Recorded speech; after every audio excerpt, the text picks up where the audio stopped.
Dinadagdag.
Kami.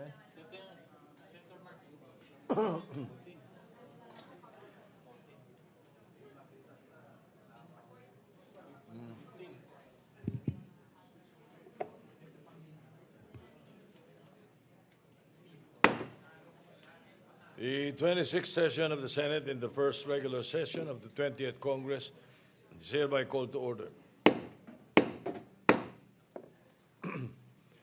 Senator Ronald De La Rosa will lead the chamber in prayer.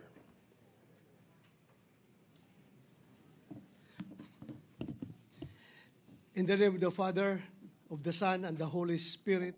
Senator Ronald De La Rosa will lead the chamber in prayer.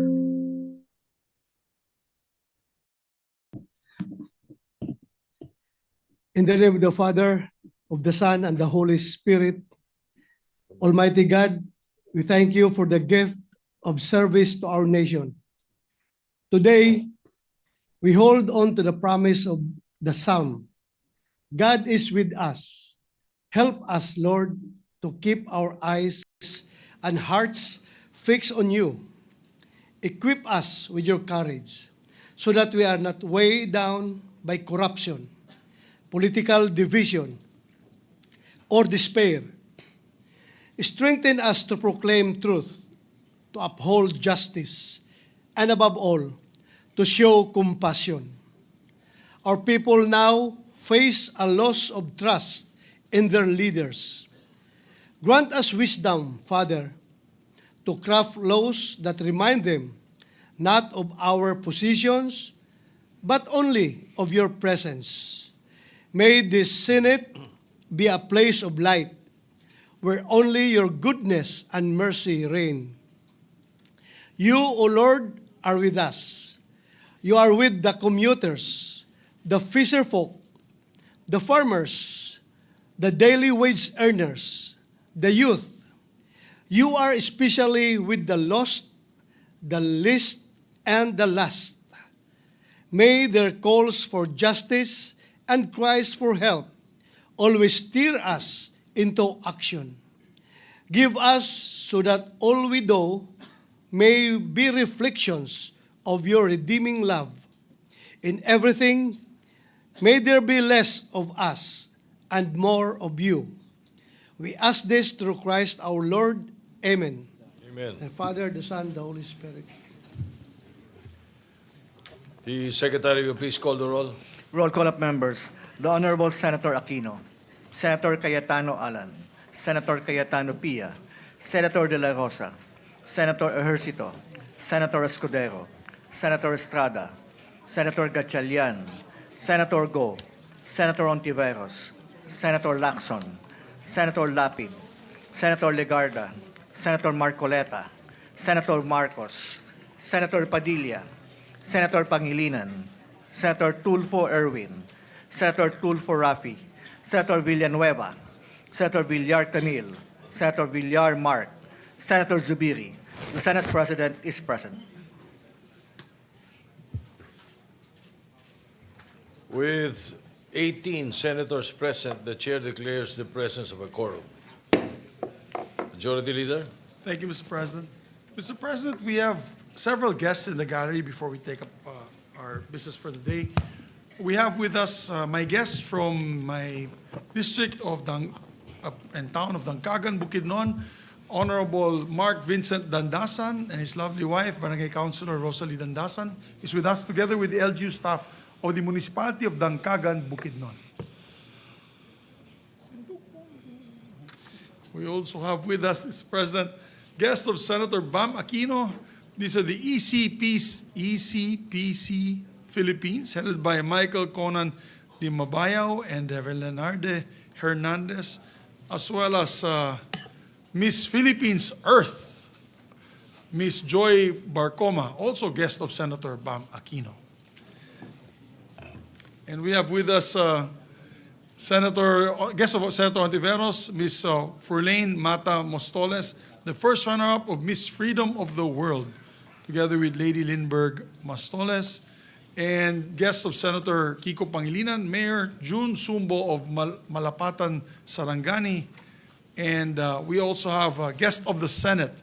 These are students and faculty of UP Los Baños, my alma mater.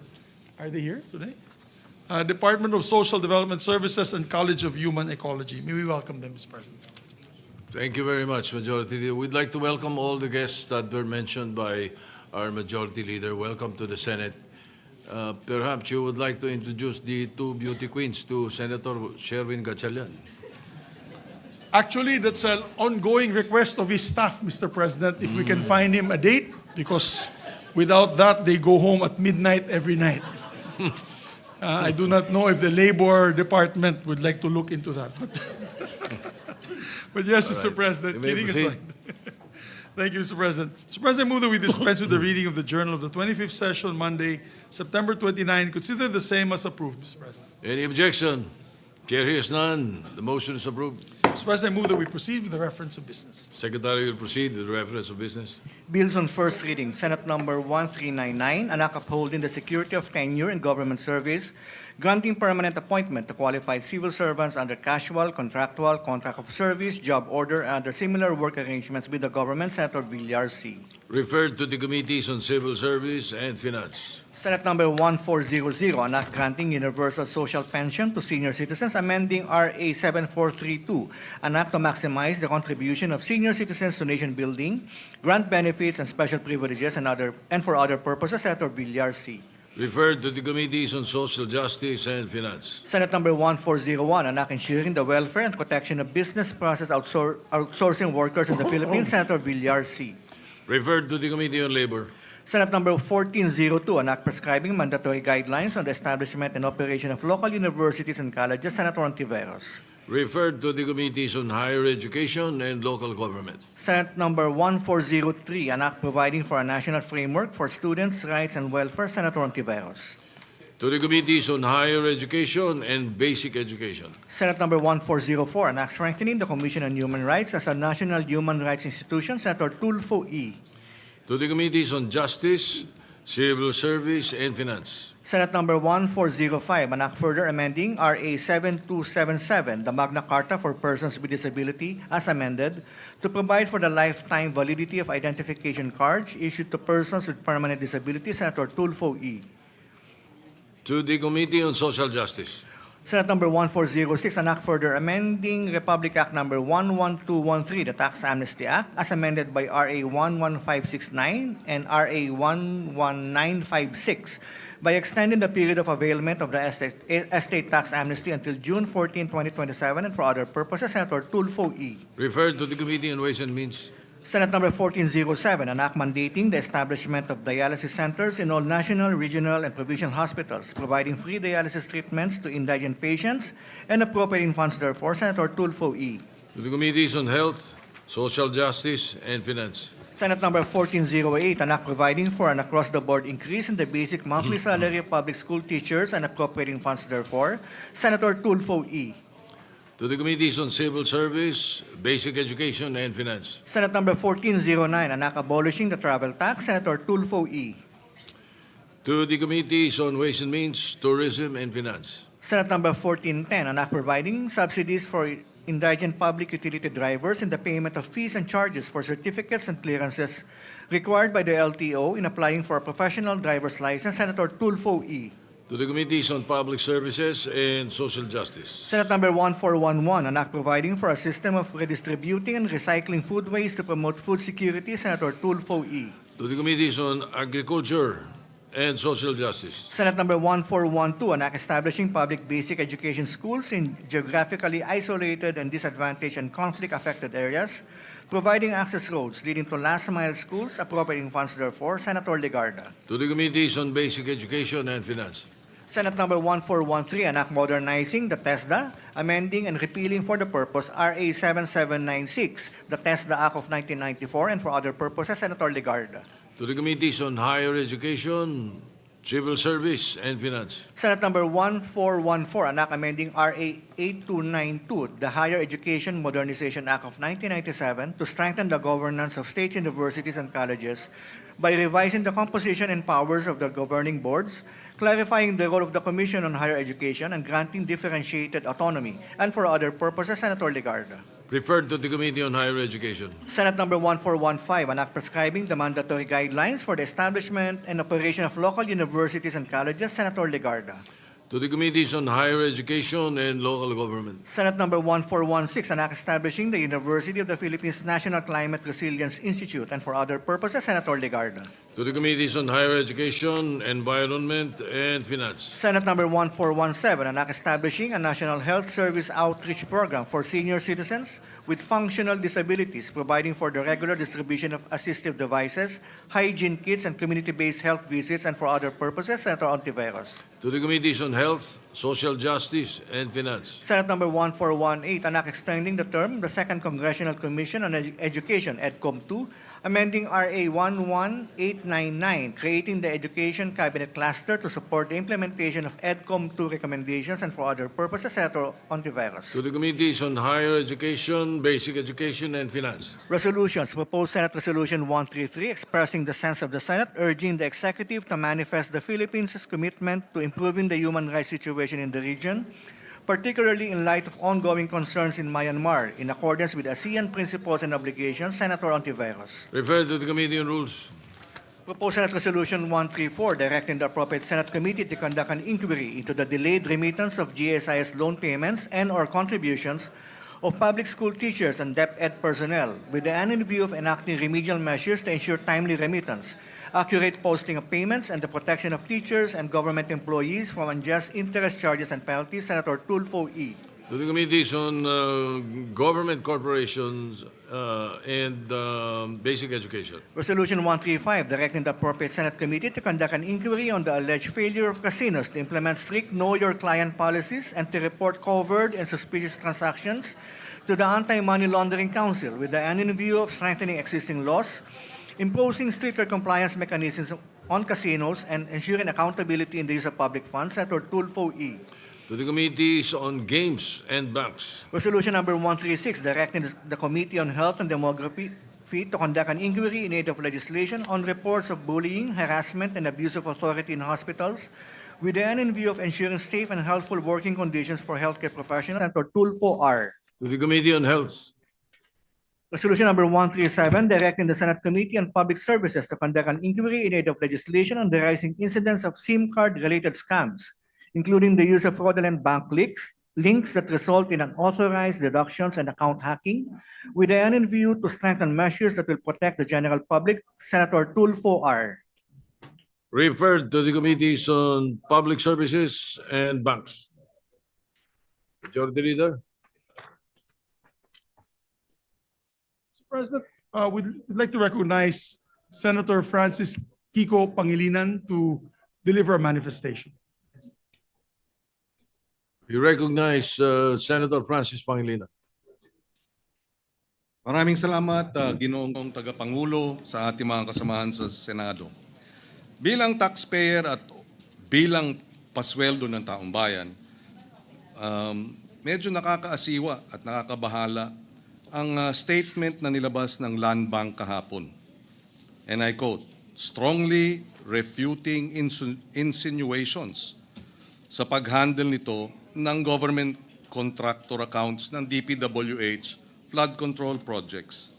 Ang lumalabas sa ating pagdinig, ginamit ang Land Bank, naglabas ng halos kalating bilyong pisong halaga ng cash sa loob ng 2 araw na sa land bank mismo wini-withdraw ng mga kontratista.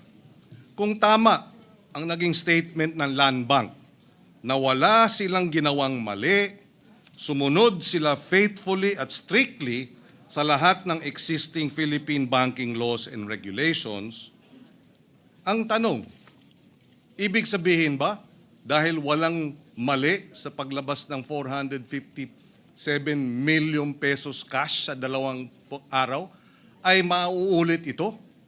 Pwedeng gawin ulit dahil, to quote, sumunod sila faithfully at strictly sa lahat ng existing Philippine banking laws and regulations.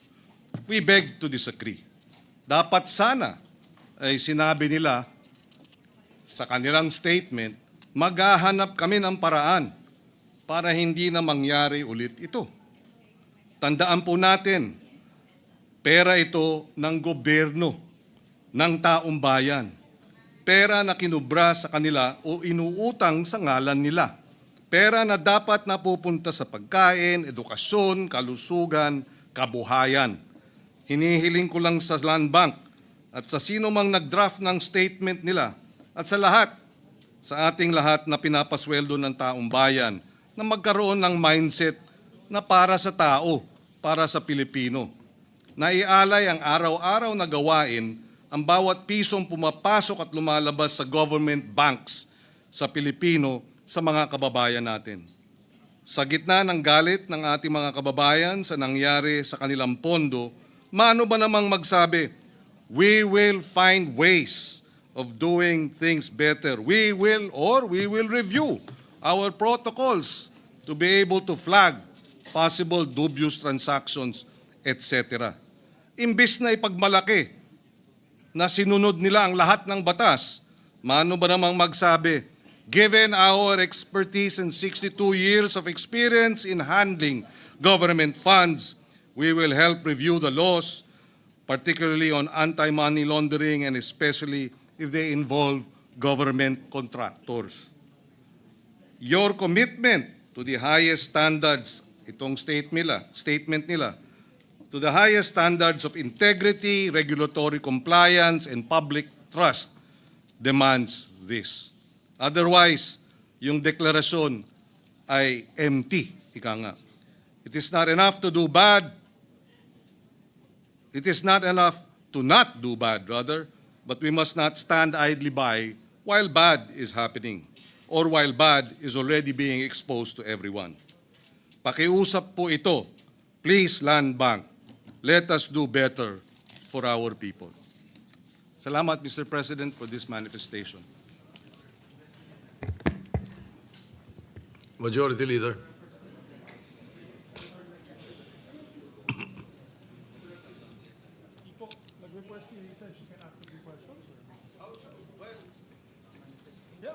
Mr. President, our distinguished Deputy Majority Leader would like to ask just a few questions to the proponent of the manifestation. Senator Risa Ontiveros is recognized. Salamat po, Mr. President. Mari bang magtanong ng ilang clarificatory questions sa good gentleman? Yes, willingly to the Senator from Panay Island and the Republic of the Philippines. Salamat po, Mr. President. Kung talagang faithfully sinusunod ng Land Bank yung mga applicable banking laws sa isyung iniimbestiga natin sa Blue Ribbon Committee, ano sana dapat ang kanilang ginawa, Mr. President? Well, under the AMLA law, they are mandated to report suspicious transactions, number one. I understand they probably did it, but here comes now AMLA. What did they do with the suspicious transaction report? Kung ito ay galing sa DPWH, hindi ba dapat sana ay tinawagan nila ang Land Bank at alamin ang detalye? At hindi ba sana, kung hindi tumawag ang AMLA, ay tumawag ang Land Bank sa AMLA? Paano ba naming ano ba ang dapat gawin dito?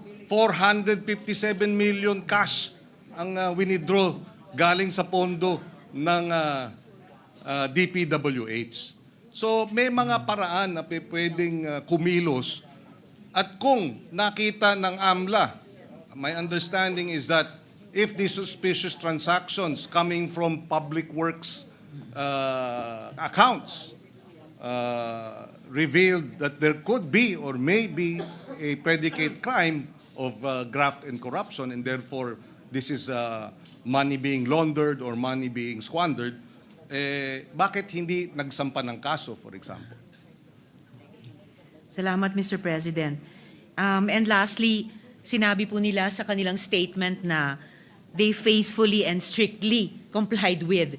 So, good gentlemen, kung yes. strictly talaga, paano sila dapat kumilos kung totoong strictly sila tumupad sa mga batas? At ang implikasyon nun, kung yun ang ibig sabihin ng strictly at faithfully, di pa pwedeng ulit-ulitin yung mag-withdraw ng 457 million sa loob ng 2 araw.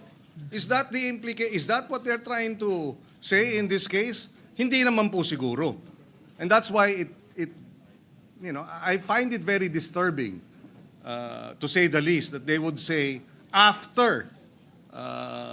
Maybe they are afraid of liabilities. Maybe they are afraid that they may have had negligent behavior or conduct and therefore would not want to own up. But now is the time to own up. Now is the time to have the truth out. Kung sila ay nagkulang, aminin nilang nagkulang sila para hindi na maulit ito. Pero kung sasabihin nilang, we followed strictly all regulations. Allow me to quote very quickly. Yes, Mr. President.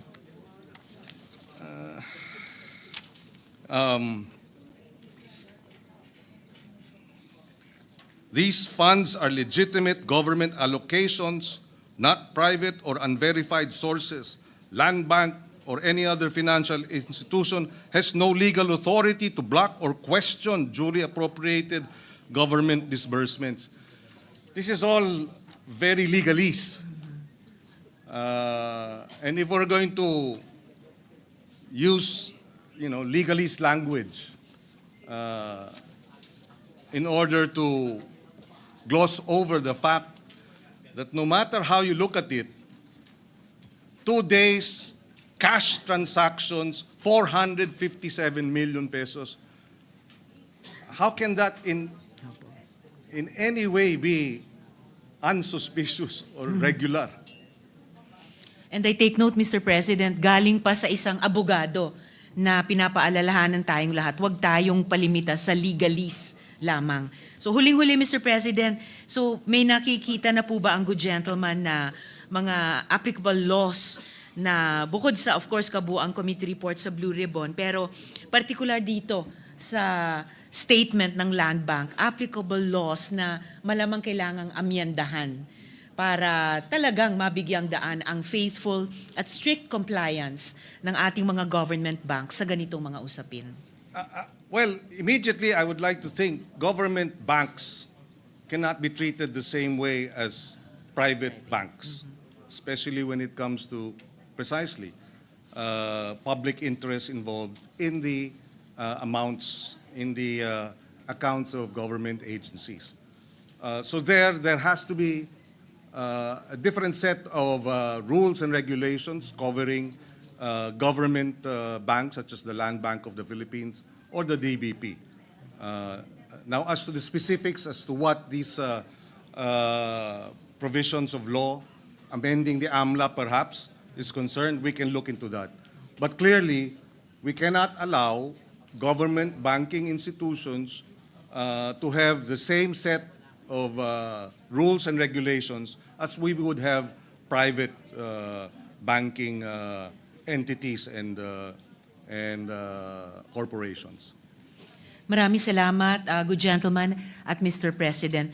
Totoong dapat ang mga government entities ay higit pa na accountable. No? Of course, there's accountability from private sector, civil society, pero kapantay at higit pa doon mula sa mga government institutions. Maraming salamat po. Maraming salamat at thank you, Mr. President. Thank you, Majority Leader. Yes, our distinguished colleague, Senator Rafi Tulfo, would like to be recognized. Senator Rafi Tulfo is recognized. Thank you, Mr. President. Would the good senator from Pampanga allow me to Quezon ask City. one question? Yes, Of the Philippines. willingly to the gentleman from Isabela and Isabela and Davao. Davao. Mr. President, thank you. Just one question, Mr. President. According to report, most land banks parati raw pong kinukulang ng cash dahil malakas ang palabas na cash flow. And sabi ng mga kakilala ko, at marami sa atin nakakaalam nito, to avoid having to request from BSP cash supply, they tap other nearby banks for cash supply assistance. What regulatory measures ang meron ang BSP para hindi na sila malusutan? Aware po kayo dito, Mr. President? Itong nangyari na palaging nagkukulang ng cash. Narinig ko rin yan. If I'm not mistaken, just recently, the Bangko Sentral issued a memorandum circular na ipinagbabawal na ang cash releases if it's more than 500,000 pesos dapat check na ata, no? And they did that after the first or the hearing or the second or the third hearing of the Blue Ribbon Committee. Pwede naman pala. Kaya naman palang gawin mag-issue ng ganong klaseng circular para mahigpitan pa itong pag-release ng cash transactions ng government banks. Hindi kaya, Mr. President, kaya kinukulang ng cash ang mga land bank dahil dito po nag-withdraw yung karamihan ng mga contractor, mga taga-DPWH, bulto-bulto na Well, pera. base ang doon sa withdraw. salaysay ni Miss Sally Santos, yun ang nangyari. Sinabi niya ay idineposito sa kanyang account ng DPWH at ang utos ay i-withdraw at dalhin sa district engineer. In fact, ang if I recall correctly, yung cash na nakita dun sa mga larawan, sa mga picture, yung limpak-limpak na salapi na nakapatong dun sa lamesa, galing yun sa land bank. Kawi-withdraw at dineliver nga dito sa opisina kung saan nilapag ng Public Works District Engineer yung pera. Cash. Maraming salamat po, Mr. President. That's all. Thank you po. Thank you, Mr. President. Thank you, Senator Rafi. Majority Leader. Thank you, Mr. President. Mr. President, I refer the speech. I move to refer the speech of the good gentleman to the Committee on Banks and Financial Institutions to include all interpellations as well. Any objection? Hearing none, the manifestation speech of Senator Pangilinan is referred to the Committee on Banks.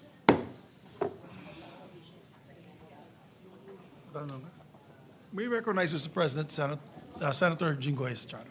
Senator Jingo Estrada is recognized. Thank you, Mr. President. Mr. President, just an inquiry, Mr. President. I was tasked by my fellow minority senators. Since last week, during our last session, if my memory serves me right, last Wednesday, we discussed the twin resolutions. The resolution filed by Senator Alan Peter Cayetano and the other resolution filed by three senators, De La Rosa, Padilla, and Bongo, regarding the sense of the Senate with regard to the house arrest of former President Rodrigo Duterte. And we agreed during the last week's hearing that it will be discussed during the All Senators Caucus, which happened yesterday. May I know the status of the twin resolutions, Mr. President?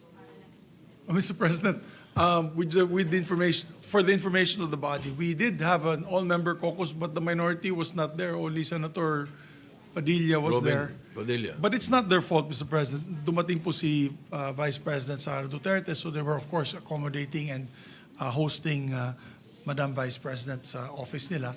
But so the status was we were not able to discuss it lengthily and fully because of, we didn't have the sponsors of these measures in the all-members caucus yesterday. Pero nandito po tayo. For the record, nandito po tayo naghihintay sa lounge. So if the good gentleman would want, maybe after this we can suspend after the 3 resolutions and discuss it. We are more than willing to Lengthy discuss again. it, Mr. President. Okay. So yun na lang po, Mr. President. We can discuss it later on after the business of the day. Yes, Thank you, Mr. President. if the body so desires, we can conduct a caucus after the business at hand. Thank you, Mr. President. Mr. President, we have three items of the day. We have 2 resolutions, simple resolutions, and 1 ratification that hopefully we can approve on second reading. But for the 2 resolutions, we have an additional reference of business. So I move for the additional reference of business, Mr. President, so we can take up the resolutions. The additional, is it contained in the additional reference of business? Majority Leader. Yes, sir. You need 16 votes for that particular. Bukas pa po yung ratification Second reading. for the second reading lang po. Okay. yeah. Okay. But I Only for believe second reading. the gentleman from Nueva Ecija, Camarines Norte, and Mindanao would like to be recognized. Senator Robin Padilla is recognized. Maraming salamat po, Ginoong Pangulo, at sa ating pinunong mayorya. Gusto ko lamang pong sundan yung kahilingan po ng ating mahal na kapatid at Senador Jingo Estrada patungkol po sa kahilingan namin, sa resolusyon po namin, patungkol po kay dating Pangulo Rodrigo Roa Duterte. At gusto ko lamang din pong kunin po ang atensyon ng ating mga kasama na kami po kasi ay nangangamba kasi meron pong mga usap-usapan na yung dati pong senador na si Antonio Trillanes ay nagpunta daw po sa The Hague at ang pinaniniwalaan po ng karamihan ay siya po ay nagpunta mismo sa kulungan ni dating Pangulong Rodrigo Roa Duterte. Nais lang po sana namin itong malinawan dahil matagal po akong nakulong sa Bilibid. Hindi po kailanman na meron pong pupunta na tao na hindi mo gustong makita. Yun po, tatanungin ka muna ng gwardya kung gusto mo bang makita itong taong ito. Yun lamang po, gusto lamang po naming malinawan kasi meron na pong matinding sakit si Tatay Digong. Sa kasalukuyan po, siya po ay meron ng tinatawag nating early signs of dementia. Kaya sana lang po, malinawan po namin to. Maraming salamat po, Ginoong Pangulo.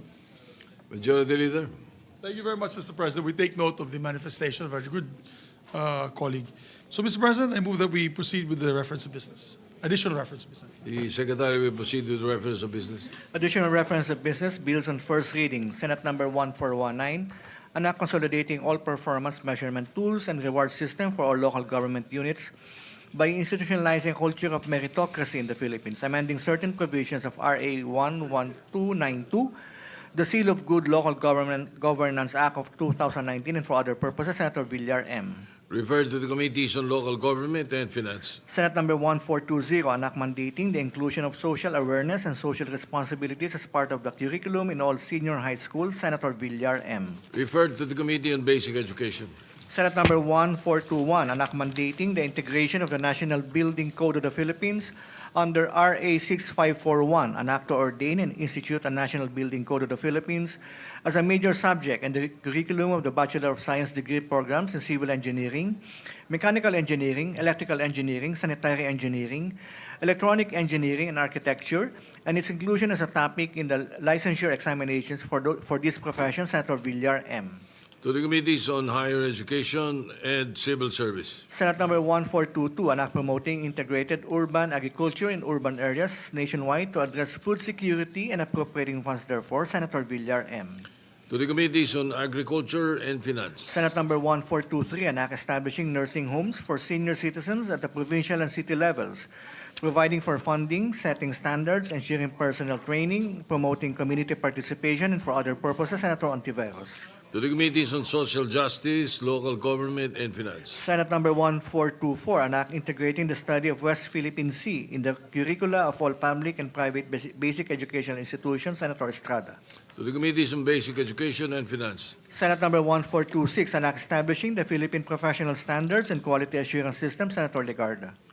To the Committees on Higher Education and Civil Service. Senate Number 1427, an act strengthening the Commission on Higher Education, repealing for the purpose RA 7722, the Higher Education Act of 1994, Senator Legarda. To the Committees on Higher Education, Ways and Means, and Finance. Resolutions. Proposed Senate Resolution 138, congratulating and commending Filipino-American singer Jessica Sanchez for winning America's Got Talent Season 20, the first contestant of Filipino descent to win the competition, Senator Estrada. To the Committee on Rules. Proposed Senate Resolution 140, expressing the sense of the Senate and celebrating the robust interparliamentary relations between the Senate of the Philippines and the National Assembly of Hungary, and honoring the steadfast leadership of its distinguished Speaker, the Honorable Laszlo Cover, Senator Zubiri. To the Committee on Rules. Majority Leader. Thank you, Mr. President. Mr. President, I move that we consider proposed resolution number 140. This is a resolution honoring Hungary parliamentary ties and Speaker Laszlo Cover. I so move, Mr. President. Is there an objection? Hearing none, the consideration of proposed Senate Resolution 140 is in order. Secretary is directed to read the title of the resolution. Resolution expressing the sense of the Senate in celebrating the robust interparliamentary relations between the Senate of the Philippines and the National Assembly of Hungary, and honoring the steadfast leadership of its distinguished Speaker, the Honorable Laszlo Cover. Mr. President, may I be recognized to sponsor the measure, Mr. President?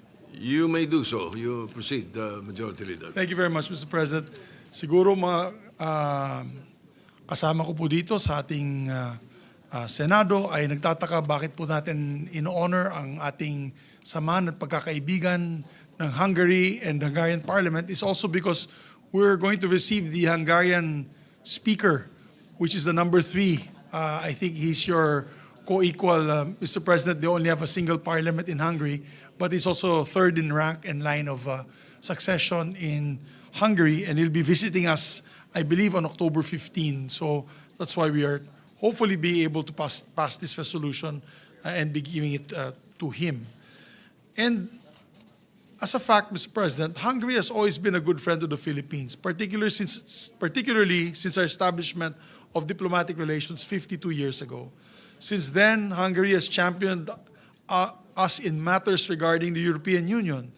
As a matter of fact, when we pushed for our status as priority beneficiary of the General Scheme of Preferences, or GSP, and our ongoing negotiations for free trade agreement, it is Hungary that's in the forefront of pushing for these two measures to be approved by the European Union Parliament.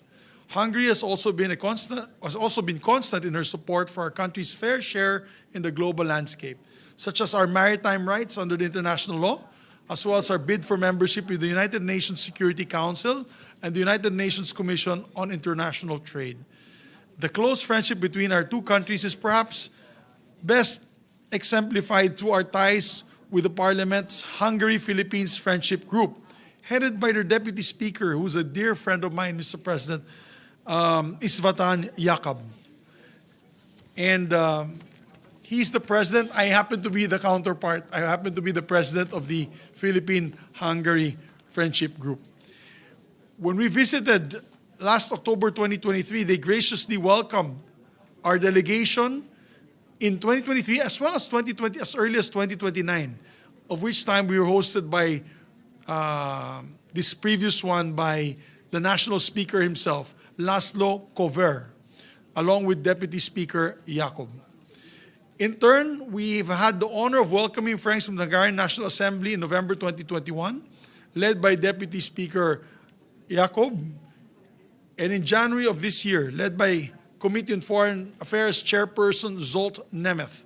And again, this October, as Speaker Cover leads an official visit to the Philippines. These exchanges have been wonderfully productive and have yielded stronger partnerships in agriculture, education, healthcare, and disaster management. As an agriculturist myself, I have to thank Hungary for being extremely generous with their expertise in agriculture and aquaculture technology, to our great benefit, Mr. President. Indeed, one of the highlights of our 2023 visit to Hungary was getting to sit down with the heads of Hungarian universities, Hungarian University of Agriculture and Life Sciences, or MATE. This is their equivalent of the University of the Philippines, Los Baños, which dedicates 35 slots for Filipino scholars every year. And many of our best and brightest are getting their education in Hungary. As a matter of fact, Mr. President, my Chief of Staff, Attorney Nelisa Makapayag, is a graduate of Hungarian education for her master's. And they're bringing all that knowledge back home to help us build stronger agricultural sector and more food security for the future of our Filipinos. To top that, during our meeting with Agrarian Cabinet officials in 2023, we learned that they have allotted 20,000 jobs to Filipino workers in their agricultural and IT industries. Let me repeat that, Mr. President. Hungary allotted 20,000 Filipino jobs in their agricultural and IT industries. They love the Filipinos in Hungary because Hungary happens to be also a very Catholic country. Many people don't know that, they're quite religious. They believe in family values. Kaya pagpunta po ng ating mga kababayan dun sa Hungary, fit na fit po sila sa sistema at sa kultura ng mga Hungarians. So that's why they love the Filipinos. We're the only country that they've given that large of allotment of workers. Hungary has truly given us their full support from education to employment. And I have every faith that the upcoming visit of the delegation led by Speaker Cover will further strengthen the ties between our two countries, built upon 52 years of friendship and building towards an even more robust future of bilateral cooperation. To celebrate this friendship, we'll be presenting the Senate resolution to Speaker Cover during his parliamentary visit here in the Senate on October 15. In line with this, I would like to invite all our colleagues to a luncheon reception on the same day for the entire Hungarian delegation. So once again, Mr. President, maraming salamat. Thank you. Majority Leader, are there any interpellation?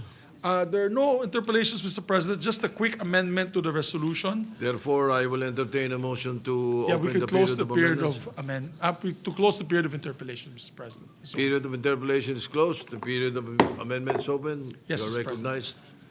Mr. President, just on the second whereas clause to delete, and I quote, end the United Nations Commission on International Trade. Close quote. I so move, Mr. President. Any objection? Hearing none, amended is approved. There being no other amendments, move to close the period of amendments. Any objection? Hearing none, period of amendments closed. Mr. President, with that, I move to adopt Senate Resolution number 140, subject to style. I so move, Mr. President. Any objection? Hearing none. PS Resolution 140 is hereby approved. May I request that all Adopted. members be made co-sponsor, Mr. President? Hearing no objection, therefore we are making all the members present as co-authors or co-sponsors? Co-authors of the measure. And we have another resolution, Mr. President. You ready for Mr. Vinzons? Yes, sir. Mr. President, I move that we consider proposed Senate Resolution number 128. This is the resolution commemorating the 115th birthday anniversary of Wenceslao Vinzons. I so move, Mr. President. Any objection? Hearing none, consideration of PS 128 is approved. Majority Leader. I will ask the Secretary, Mr. President, to read. Secretary- I move that we consider the proposed Senate resolution and ask the Secretary to read. Yes, the the Secretary will read the measure, will read the title of the measure. Resolution commemorating the 115th birth anniversary of Wenceslao Q. Vinzons and honoring him as the perpetual symbol of hope and youthful leadership in the struggle against poverty, inequality, and corruption. every time we approve these, every time we call on the resolution and we ask the secretary to read the title of the measure, it is inherent in that the content of the resolution is hereby adopted, inserted into the records of the Senate. Yes, All right, that's Majority correct. Leader. Thank you, Mr. President. Mr. President, I move that we recognize our distinguished colleague from Pampanga, Quezon City, and Cavite, no other than Senator Francis Kiko Pangilinan, to sponsor the measure. Senator Francis Pangilinan is recognized. Thank you, Mr. President. Thank you, Majority Leader, distinguished colleagues. I rise to sponsor Senate Resolution number 128 to commemorate the 115th birth anniversary of Wenceslao Vinzons. Before I proceed, Mr. President, I'd like to place on record that the following are here with us as members of the family of Wenceslao Q. Vinzons from Camarines Norte, namely Councilors Wenceslao Vinzons III, Councilor Joseph Justin Vinzons, and Mr. John Vinzons de Guzman. Mr. President, colleagues, ladies and gentlemen, it is with pride and pleasure that I rise before you today to sponsor Senate Resolution 128 and give tribute to World War II hero and martyr Wenceslao Q. Vinzons. Our resolution seeks to remember his birth and his life. Karangalan para sa akin ang isponsor ang Senate resolution na ito na naglalayong gunitain ang ika-115 birth anniversary ni Wenceslao Bintao Vinzons dahil siya ang OG na aktivista. Aktivista bago pa ang World War II. Itinuturing ko rin siyang kapatid, hindi lamang sa aming kapatiran na Upsilon Sigma Phi sa pamantasan ng Pilipinas, kundi kapatid din sa pakikibaka. Yesterday, his hometown, Indan, now named after him, celebrated this happy occasion. Taglay ng kanyang bayan ang kanyang pangalan at alaala. Itong resolusyon ay para muling ipagdiwang ang diwa ng kanyang nakakabilib na buhay. Pambihira si Bintao, o sa salita ng kabataang Gen Z, he is fire. Valedictorian nung high school, magaling na debater sa UP Law, champion orator, number 3 sa bar exams. Sa edad na 22, sa kanyang Malaysia Irredenta, nanawagan siya sa lahat ng lahing Malay na magkaisa laban sa rehimeng kolonyal. Ganyang kalawak ang kanyang pananaw. Tulad na nabanggit ko kanina, naalala ko si Bintao bilang ama ng aktivismo ng mga mag-aaral, the father of student activism in the Philippines. Dahil noong 1930s, sinubukan ng mga mambabatas na itaas ang sariling mga sweldo at nanguna si Bintao sa mga estudyanteng lumabas sa mga lansangan para tutulan ito. Sa panahong mas madali ang tumahimik, naglakas loob siyang magsalita. Sa mga protesta nitong nakarang mga araw tungkol sa flood control scam, parang boses din ni Bintao ang isinisigaw ng mga nagpoprotesta. Hindi pwedeng manahimik, pakikipagsabwatan ang pananahimik. Sa salita ni Bintao noong kinukumbinsi siya ng asawa niya na wag nang labanan ang mga mananakop na Hapon, sabi niya, "If I stay silent, they will still come. If I kneel, our children will grow up slaves. It is better they remember their father stood, even if he must fall." Si Wenceslao Bintao Vinzons din ang pinakabatang delegado sa 1934 Constitutional Convention. Later, naging gobernador ng Camarines Sur at naging assemblyman ng nasabing lalawigan. Nang dumating ang ikalawang digmaang pandaigdig, pwede sana siyang manatili sa Maynila, ang sentro ng kapangyarihan. Sa halip, umuwi siya sa bayang tinubuan para organisahin ang isa sa mga unang kilusang gerilya sa Luzon. Tinipon niya ang mga kababayan niyang mga magsasaka na may bolo, mga estudyanteng may mga patpat, mga mangingisda na may mga lumang rifle. At binuo ang halos 3,000 guerrilla force sa Kabikulan. Hindi mga sundalo, hindi malalakas na armas. Sa ehemplo niya, itinuro niya na lakas ng loob ang pinakamalakas na armas. At dahil sa tapang niyang iyon, siya ay tinugis ng mga Hapon, pinagtaksilan, nahuli, binugbog, pinahirapan, inalok ng ginhawa kung ipagkakanulo ang mga kasama. Pero tumanggi siya. Noong Hulyo 15, 1942, sa edad ng 31 anyos, bago siya barilin, sinabi pa niya, "Huwag matakot. Mamamatay tayo para sa ating bansa. Balang araw, magiging malaya ang ating mga anak." Kahapon, Vinzons Day, pinapaalala ng araw na ito at ng buhay ni Bintaw na ang aktivismo ay pagmamahal sa bayan, na ang pamumuno ay hindi tungkol sa kita o poder, kundi sakripisyo at serbisyo, na ang kalayaan at mabuting pamamahala ay hindi kailanman ibinibigay, lagi itong ibinabaka o ipinaglalaban. Maaring may magtanong, ano ang kinalaman ng isang kabataang Pilipino na nabuhay noong 1930s at 1940s sa ating mga digital natives na kabataan ng bagong milenyo? Ang sagot ko, lahat. Dahil sa panahong pwede nang magsulat, magpasya o manlinlang ang makina, social media, higit kailanman kailangan natin ang tapang, konsensya at pakikipagkapwa-tao. Huwag nating ipagkanulo ang alaala ni Bintaw Vinzons. Tumindig tayo laban sa baha, hindi lamang ng tubig, kundi ng katiwalian. Dahil dalhin natin ang kanyang tapang sa ating mga silid-aralan, sa ating mga barangay, sa ating mga tanggapan, at oo, sa mga bulwagan ng Kongreso ng Senado. Tumindig si Wenceslao Bintaw Vinzons, kapatid, gobernador, bayani, kahit kamantayan ang kabayaran ng kanyang pagtindig.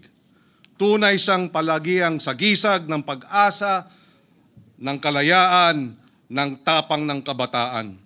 Tulad niya, harapin natin ang hamon ng kahirapan, di pagkapantay-pantay at korupsyon na siyang sumisira sa ating demokrasya. Naway tayo sa ating panahon ay tumindig din.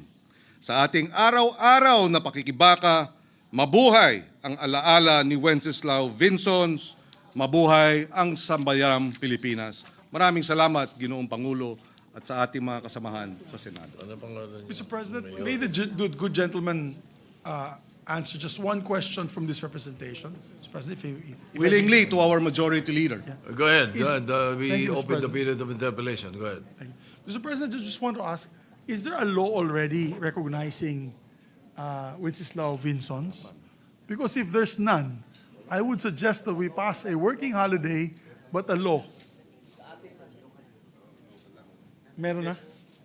There is a provincial ordinance, if I'm not mistaken, but there is no national law. So if the good gentleman, Mr. President, would like to spearhead one, I would love to be a co-author of that law. I think we should recognize him for his efforts. He was martyred in World War II because of his belief in freedom and of democracy, and his vigilance should be rewarded not just by mere resolutions in the Senate, not just by mere provincial resolutions. Kailangan tayo talaga ng batas. In fact, Mr. President, for the information of our colleagues, when he was killed, together with him was his wife, two children, and his father. They were all killed by the Japanese invasion forces. I visited Vinzons in 1991, and the story goes that before he was killed, he was paraded on the streets.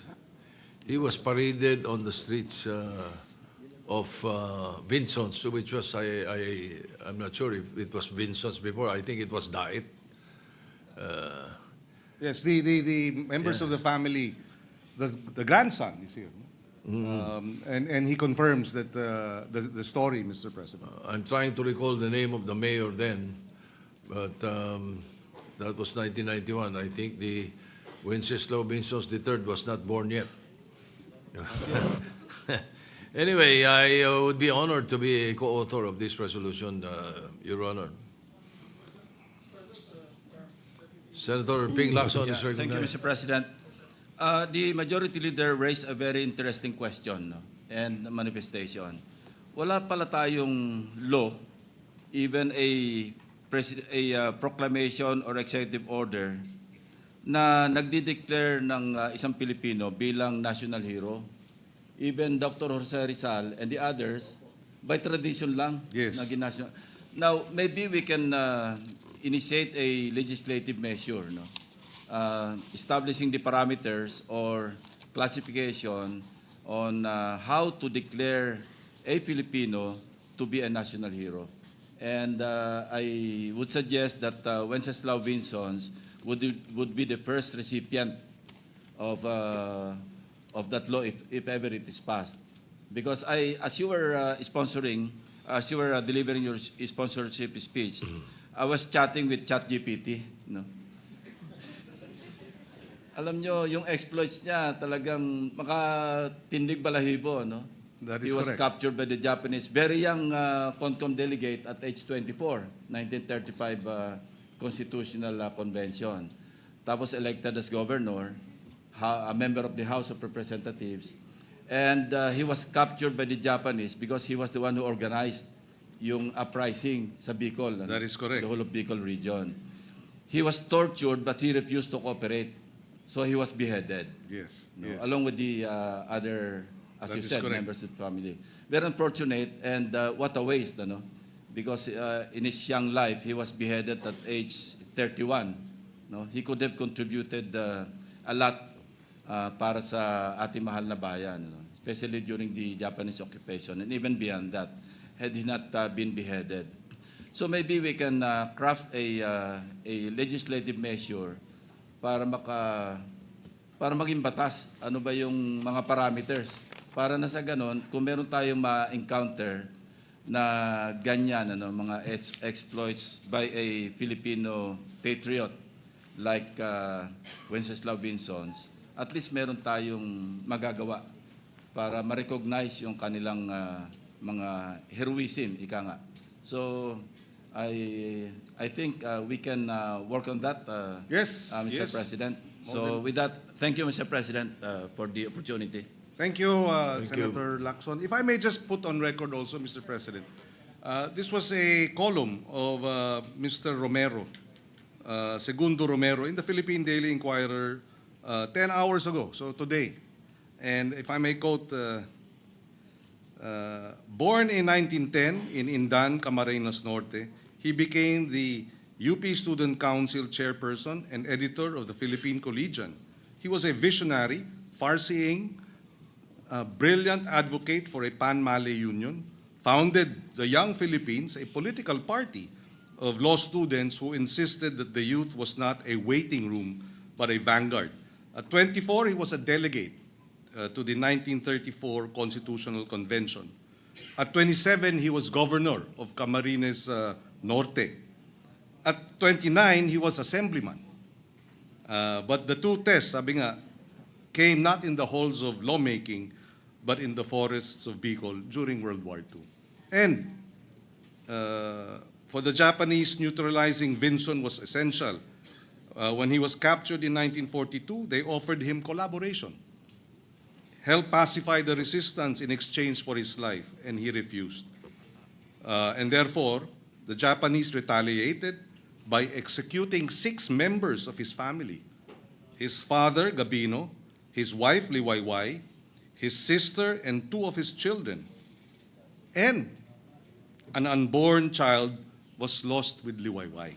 So she was pregnant at the time that she was killed. So clearly, the sacrifice of Wenceslao Vinzons and his family is worthy of Immeasurable.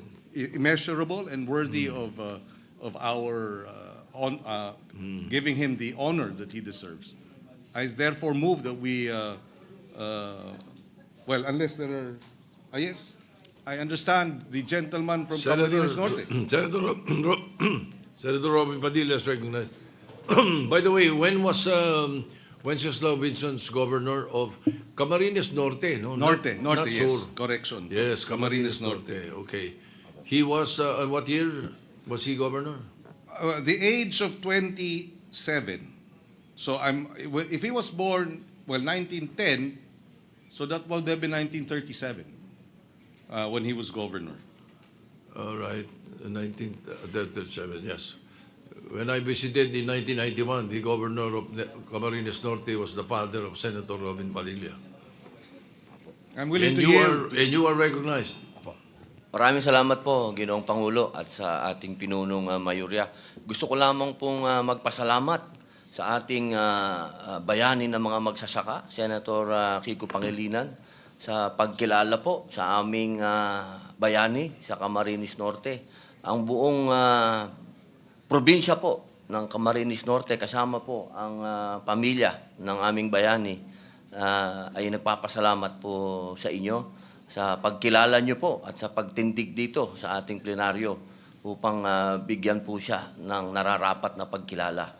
At ganun din po sa ating po mga kasamang senador, Senator Panfilo Lacson, Senator Mig Subiri, at sa ating pong Senate President, Senator Vicente Soto. Maraming salamat po sa inyo. Isa pong karangalan ang mapag-usapan po ang pangalan na yan dito, Wenceslao Vinzons, sapagkat yan po ay aming pong bayani, aming pong kinikilala. Sa kanya pong pamumuno ay na-liberate niya po ang Daet at ang buong Camarines Norte noong panahon ng Hapon. At ang mga weapon lang po nila noon ay mga pana. So, talagang wala po silang masyadong armas. Pero sa tapang po ay napa-atras po nila yung mga Hapon. Maraming salamat po uli sa inyong lahat. Mr. President, with Thank the you. permission of the majority Yes. leader, I move that we approve Senate Resolution number 128, and if the rest of the senators are willing to be co-authors. Yes, but there are no interpellation. There are no Yes, amendments. Mr. President, there's no interpellation from our members. more, and amendments. no amendments as well, Mr. President. Yes. I move to adopt Senate Resolution number 128 with all members of the Senate as co-authors, Mr. President. Any objection? Hearing none, PS Resolution 128 is hereby adopted. Mr. President, maybe suspend for 1 minute so that we can just approach the family and have a picture. They would like to have a picture with us, Mr. President. Session is suspended.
Session is resumed.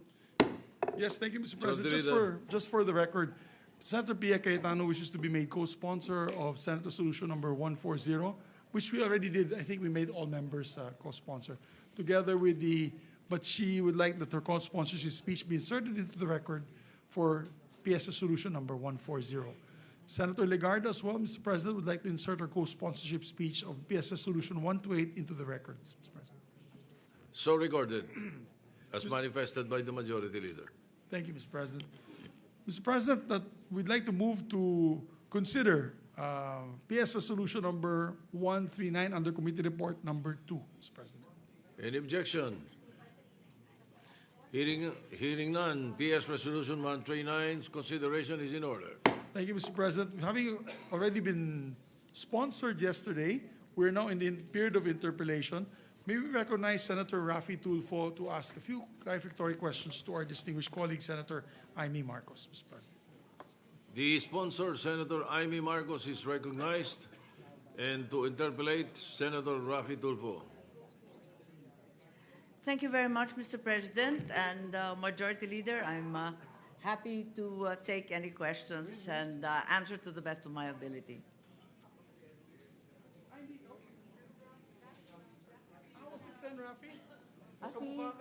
Ate Irving.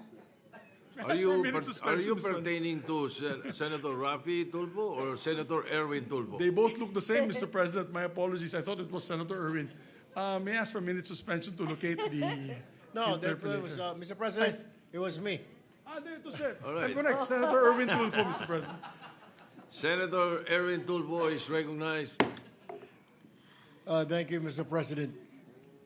Mr. President, distinguished colleagues, I rise today to manifest my support for the Senate's concurrence on Philippines-United States Letter of Agreement on Narcotics Control and Law Enforcement.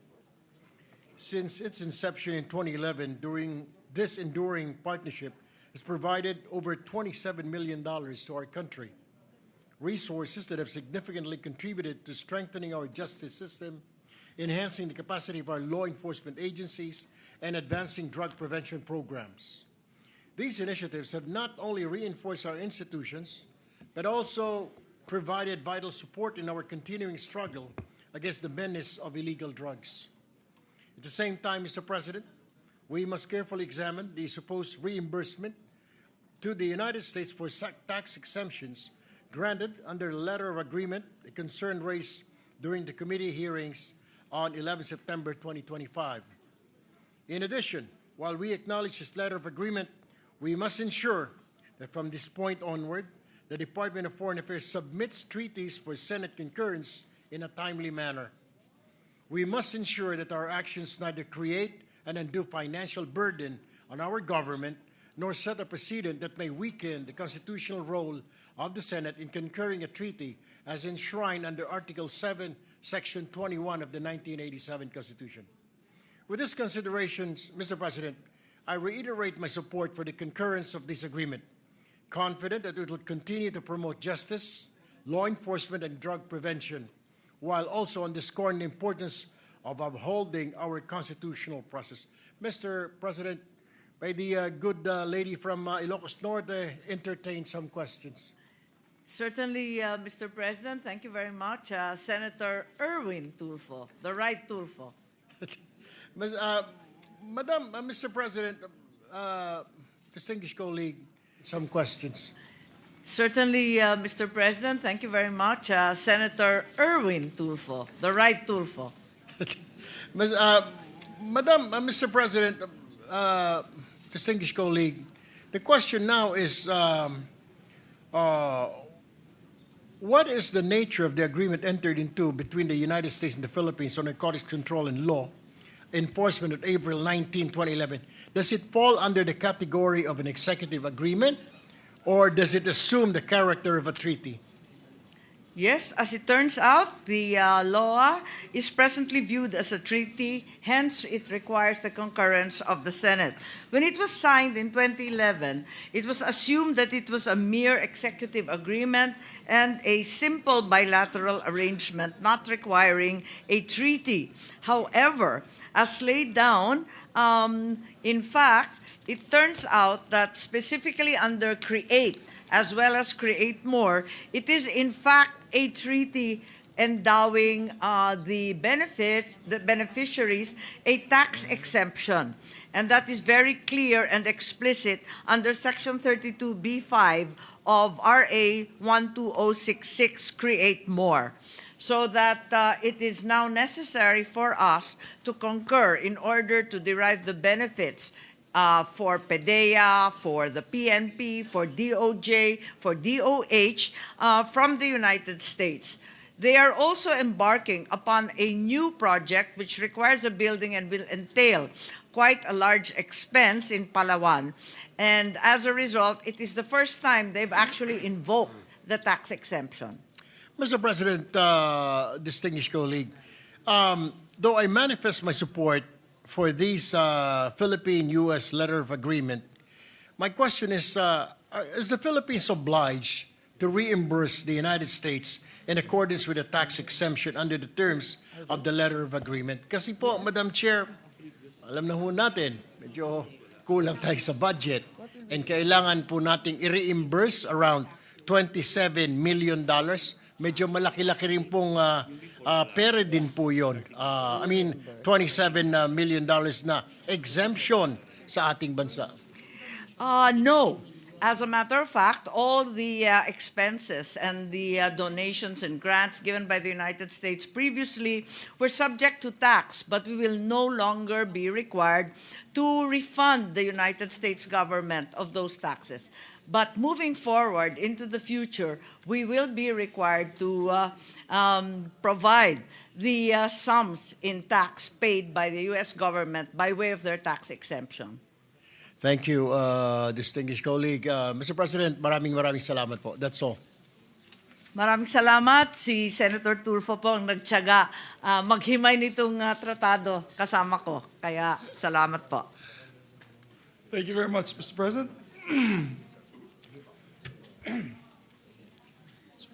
Yeah.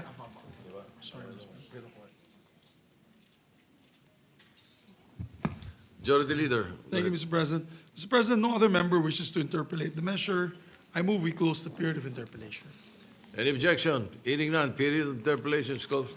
Mr. President, we'd like to ask the sponsor if there's any amendments. No, there are no amendments, Majority Leader. There are no amendments, therefore we close the period of amendments. Yes. Mr. President, I move to approve on second reading PS Resolution number 139 under Committee Report number 2. I so move. Any objection? Hearing none. Proposed Senate Resolution 139 is hereby adopted, subject to style. And then tomorrow, Mr. President, we'll do the third reading roll call vote because we need 2/3 as this is being a treaty, Mr. President, for third reading. All right. So we will entertain a motion to suspend consideration. Yes, we move to suspend, Mr. President. Any objection? Hearing none, consideration of the measure is suspended.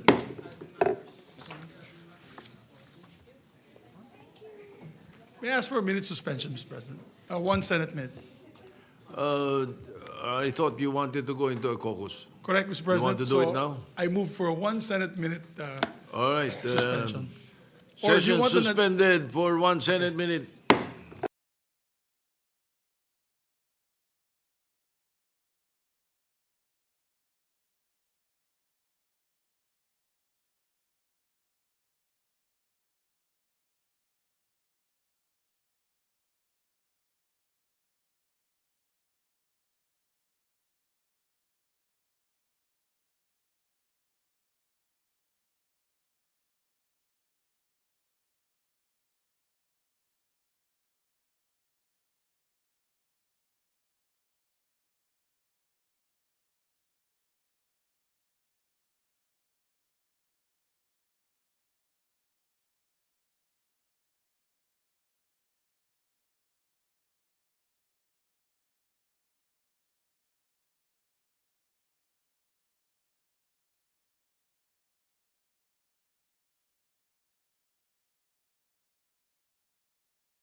O anong gagawin ng sundalo?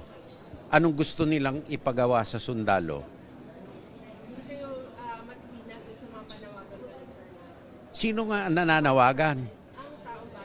Taong bayan ang nananawagan? Lahat ng taong bayan?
Session is resumed. Thank you, Mr. President. Majority Leader. Mr. President, we'd just like to recognize guests of Senator Lauren Legarda. These are UST Graduate School of Law. Reverend Father Dexter Austria is here with us, the Regent of the Graduate School of Law, together with Dean Jacqueline Lopez Cao, Assistant Professor Lady May Alñares, Attorney Gay Cortez Lopez and spouse, Judge Rebecca Gillian Ubanya, and other support staff, Mr. President. They're here with us today. We also have a guest, Alñares, Attorney Gay Cortez Lopez and spouse, Judge Rebecca Gillian Ubanya, and other support staff, Mr. President. They're here with us today. We also have a guest from the DOTR, Secretary Giovanni Lopez is here, the acting secretary. He's here as well. Where's Giovanni? Thank you. We welcome the guests to the Senate. Thank you. Mr. President, we're waiting for the list that I gave to the Secretariat on the Committee on Ethics. May I have the list, my dear Secretariat? So we can finally constitute the committee. Mr. President, pursuant to Rule 10, Section 13 of the Rules of the Senate, I move to elect the following senators as members of the Committee on Ethics. Chairperson, Senator J.V. Ejercito. Members, Deputy Majority Leader Risa Ontiveros. On the part of the majority, Senator Erwin Tulfo and Senator Kiko Pangilinan. And upon the instruction of the chairperson, we'd like to designate Senator Pangilinan as the vice chairman of the said committee. The part of the majority. Mr. All right. Any objection? Hearing none. They are so elected on the part of the majority. Mr. President, with that, we have no other matters to take up today. I move that we adjourn session until 3 o'clock in the afternoon, Wednesday, October 1, 2025. I so move. Any objection? Hearing none. The session is adjourned until 3 o'clock in the afternoon of Wednesday, October 1st, 2025. Thank you very much, Mr. President.